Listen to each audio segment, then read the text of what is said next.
ഒരു ഇടിവെട്ട സാധനം നോട്ട് കടയിലോട്ട് കയറി പോണേ. പെട്ടെന്ന് ഒരു ഇടിവെട്ട സാധനം. അണ്ണാ 1 മിനിറ്റ് ഞാൻ ഇപ്പൊ വിളിക്കാം.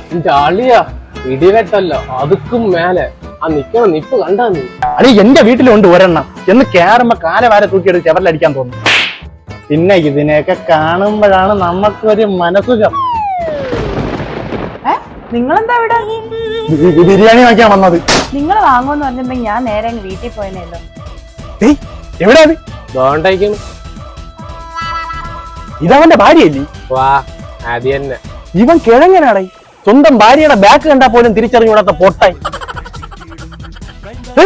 എവിടെ എവിടെ എന്തരെവിടെയെന്ന്? മറ്റേ ഇടിവിട്ട് ഇയാളിതെങ്ങനെ അറിഞ്ഞു? എനിക്കറിഞ്ഞൂടാ. നിങ്ങളിതെങ്ങനെ അറിഞ്ഞണ്ണ? നീ എന്റെ അടുത്ത് ഫോണിൽ സംസാരിച്ചോണ്ടിരുന്നപ്പോഴേ ആഷിക പറഞ്ഞ ഞാൻ കേട്ടു ഒരു ഇടിവെട്ട് വന്നിട്ടുണ്ടെന്ന്. എന്തെങ്കിലും ഒരു എത്തുപൂരം കേട്ടാ ഉടനെ വണ്ടി എടുത്ത് കുണ്ടീരടെ വെച്ച് കുറ്റിയും പറിച്ചങ്ങ് ഇറങ്ങിക്കോണം. കാട്ടുകോഴി.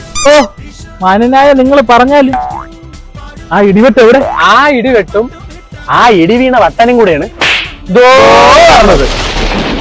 കിരൺ ചേട്ടാ എങ്ങോട്ട് വന്നേ? അതൊരു ഇടിവെട്ട് അല്ല ഒരു ഇടിച്ചൊക്കെ കിട്ടുമെന്ന് അറിയാൻ വേണ്ടി വന്നത്.